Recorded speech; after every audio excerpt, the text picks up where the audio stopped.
In 2023, Everest had its deadliest season ever. 18 climbers died, including victims of altitude sickness, falls, and collapses in the Khumbu Icefall.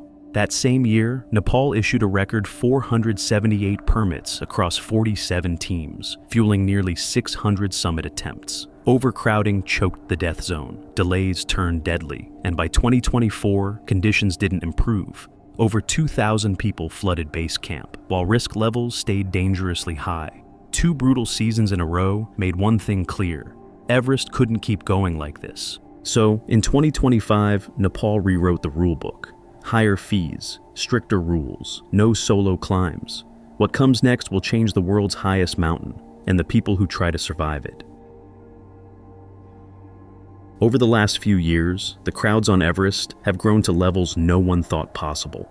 In the spring of 2023, Nepal's Department of Tourism handed out a record 478 permits to foreign climbers. And with almost every climber hiring at least one Sherpa guide, the total number of people moving up the mountain shot past 1,200.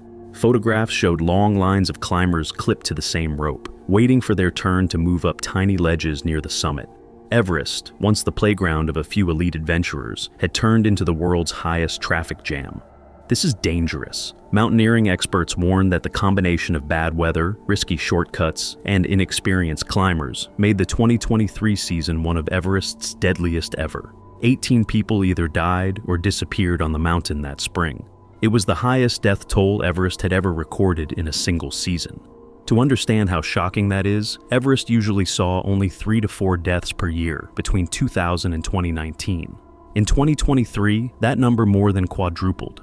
10 of those lost were foreign climbers, setting another sad record for the mountain.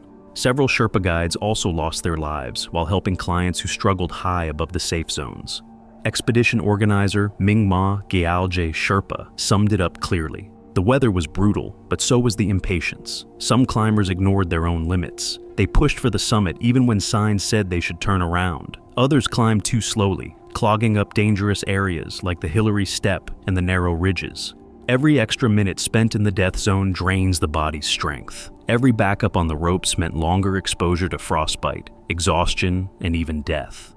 And it wasn't just people paying the price. Everest itself has taken a beating from the crowds. In the spring of 2024, about 2,000 people were living at Everest Base Camp on the Khumbu Glacier.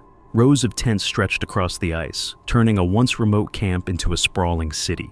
Every camp brought more supplies, more fuel, and more trash. When the season ended in May 2024, officials estimated that almost 100 tons of garbage had either been dumped or needed to be carried down.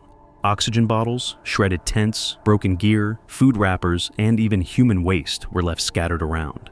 The Sagarmatha Pollution Control Committee reported that 77 tons of trash were removed just from base camp itself. Another 8 to 9 tons came down from higher up the mountain.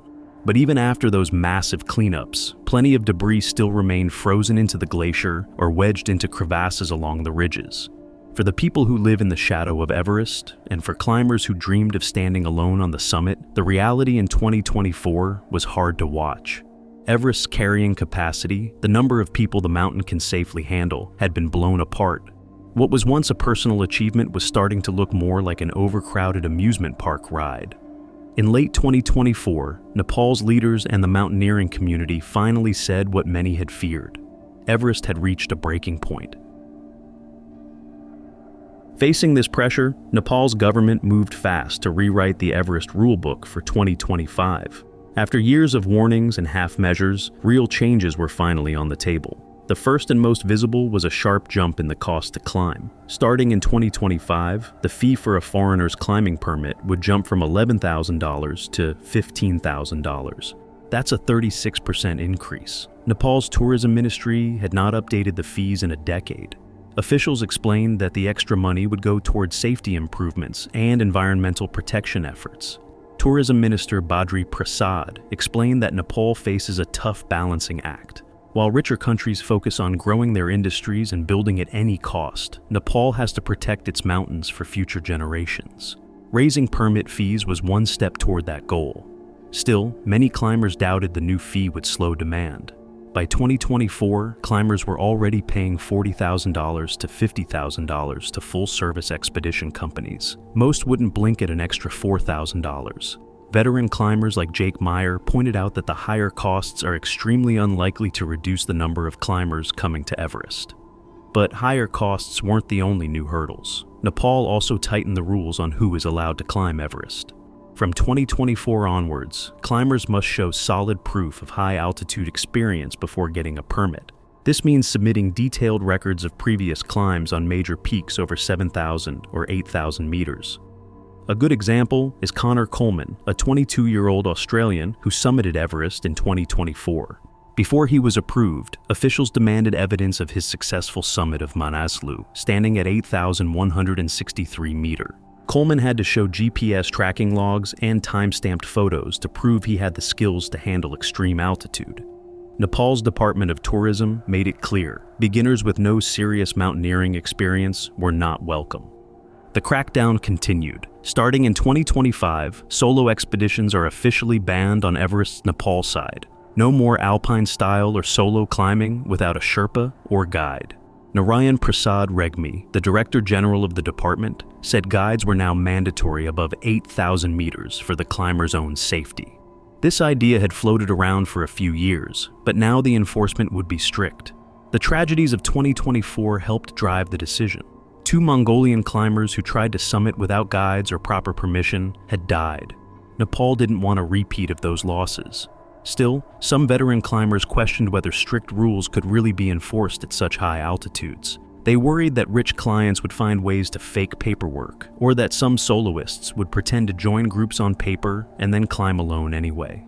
Nepal's new regulations didn't stop there. To protect guides and make expeditions safer, the government is tightening the maximum number of climbers each guide can lead. This means expedition companies will need to hire more Sherpas per team. There's also a new requirement for helicopter-based search and rescue scanners. These high-tech aerial devices will scan the mountain during the season, looking for emergencies or violations, and will make sure climbers stay on approved routes. Another major change is the introduction of mandatory rescue and body recovery insurance. Every climber must now buy a minimum of 5 million rupees, about $37,600, in insurance to cover the costs if a body needs to be retrieved. Until now, many bodies had been left on Everest because recovery was too dangerous or expensive. This new insurance rule, which must be fulfilled through a Nepali company, ensures that Sherpa teams and families won't bear the financial burden alone. Insurance for Sherpa guides is also being raised from about $11,000 to $15,000 to better protect the people who take the biggest risks.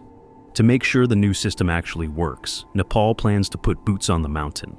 Starting in 2025, monitoring rangers from the Army, police, and tourism agencies will patrol base camp and the higher camps during climbing season. Their job will be to check permits, watch for rule breakers, and make sure everyone follows safety guidelines. If they succeed, this will be the first time Everest has had real enforcement beyond base camp. Some climbers, like Everest summiteer and journalist Alan Arnett, still question whether any of these new rules will stick. Rules are easy to write, he said, but much harder to enforce when storms rage, tempers fray, and rescue teams are stretched thin. Still, 2025 represents a major shift, a serious attempt to take back control of Everest before the mountain's story slides even further into chaos. As the rules tighten and the risks climb higher, Everest's Sherpas find themselves at the center of everything. For decades, Sherpas have been the silent force behind every summit. They fix the ropes, carry the loads, and lead climbers through the most dangerous parts of the mountain. As Everest changes after 2025, Sherpas face new pressures, new dangers, and new opportunities all at once. The Khumbu Icefall has always been the deadliest place for Sherpas. This shifting maze of ice towers and deep crevasses sits just above base camp. Crossing it is unavoidable for anyone heading toward the summit. Historically, about 25% of all Everest deaths on the Nepal side have happened in the icefall, and most of those lost have been Sherpas. In April 2023, tragedy struck again when 3 Sherpa climbers were killed while fixing ropes. A massive block of ice collapsed onto the route. Their deaths sent shockwaves across Nepal and reignited urgent debates about Sherpa safety. In the days that followed, Sherpa leaders and expedition companies pushed for change. They demanded higher insurance payouts, better rescue resources, and more serious efforts to protect the workers who take the greatest risks. After a deadly avalanche in 2014 killed 16 Sherpas in a single morning, many teams had threatened to boycott the season unless conditions improved. In 2023, no boycott happened, but the tension was obvious. Many Sherpas started to question if risking their lives for a few $1,000s per season was worth it, especially when clients were paying $50,000 or more just for a chance to reach the top. Changes introduced for the 2025 season aimed to shift some of that burden. With solo climbs banned, every climber now needs a Sherpa or a guide. This means more guaranteed work for Sherpas, but it also locks them into the role of safety guardian for every client on the mountain. The hope is that no climber will be left alone or unsupported in the death zone.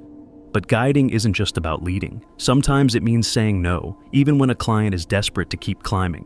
That tension was clear in May 2023 when Gelya Sherpa, guiding a Chinese climber, spotted a Malaysian climber collapsed near 8,600 meters. Without hesitation, Gelya abandoned the summit push, secured the frostbitten man onto his back, and carried him down to safety. That act of heroism earned Gelya international praise, but it also showed the enormous responsibility Sherpas carry. They are often the only thing standing between life and death for struggling climbers. New insurance rules in 2025, which we've touched on earlier, now guarantee better coverage for both climbers and Sherpa guides. It's a long overdue step toward finally matching the risks Sherpas face every season.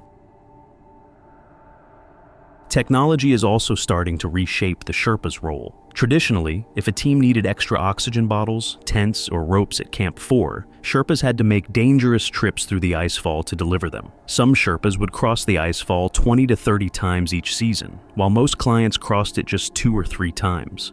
In 2025, Nepal's government approved the expanded use of drones to deliver supplies as high as Camp 3, which sits around 7,162 meters, or 23,500 feet. After successful trials in 2024, drone companies developed machines capable of carrying up to 20 kilograms of gear per trip. Fewer trips mean fewer Sherpa lives put at risk. Not everyone loves this new era of drone support. Some climbers argue that using drones turns Everest into a theme park instead of an extreme wilderness adventure. But for Sherpa families, the math is simple. Fewer trips through the icefall means fewer funerals. Everest isn't just changing socially and politically. The mountain itself is changing physically. Base camp today looks very different from the early days of Himalayan expeditions. Big expedition tents bristle with satellite dishes and Wi-Fi routers. Climbers check detailed weather forecasts on smartphones and update their families from camp with video calls. In 2020, a 5G cell tower went live near Everest, allowing climbers to stay connected even during their summit pushes. By 2025, high-speed internet on Everest isn't a luxury. It's an expected part of the experience. Nepal's government is also slowly extending roads closer to Everest. What once took a week-long trek to reach could soon be shortened by vehicles driving to nearby villages like Chaurikarka. On the Tibetan side, China already completed a paved highway to Everest's base camp years ago. Chinese state media even proposed building a railway tunnel under Everest to connect Tibet to Nepal, though that idea remains unlikely in the near future. Still, these projects hint at a bigger shift. The world's highest mountain is becoming easier to access. The sense of remoteness that once defined the Everest experience could soon be gone. Technology is helping in other ways too. In 2019, teams installed the world's highest automatic weather stations near the South Col and balcony at over 8,000 meters. These stations now send real-time weather data back to forecasting teams. Climbers in 2025 can use that data to better time their summit pushes, avoiding storms or deadly winds. This kind of information wasn't available even a few years ago. It could be the difference between success and disaster. But Everest's biggest threat isn't crowds or Wi-Fi, it's climate change. Scientific studies published in 2022 revealed that the South Col Glacier, sitting near 7,900 meters, is melting at an alarming rate. Researchers found that the glacier has lost about 55 meters of thickness over the past 25 years. Ice that took centuries to build is now vanishing at a rate 80 times faster than it formed. That translates to roughly 2 meters of thinning every year. Sherpa guides climbing Everest in 2025 are noticing crevasses in places that used to be solid ice. Sections of the Hillary Step near the summit have changed since the 2015 earthquake, possibly due to melting and shifting ice. The question of moving Everest Base Camp also hangs over the mountain's future. In 2022, Nepali officials raised concerns that the Khumbu Glacier, where Base Camp sits, was melting and thinning dangerously. Crevasses opened up near tent sites. Meltwater ran under sleeping climbers. There was talk of moving Base Camp 200 to 400 meters lower to a safer, rockier site. But when Nepal consulted climbers, guides, and locals in early 2023, about 95% opposed the move. Sherpas argued no better spot offers safety from avalanches and quick access to the icefall. For now, Base Camp stays where it is, but the glacier is not slowing its melt, and the debate isn't going away. Everest will still tower above the world. It will still break the strong and humble the bold. But after 2025, the people who dare to climb it will be writing a very different story. One that isn't just about getting to the top, but about what it takes to protect the mountain itself.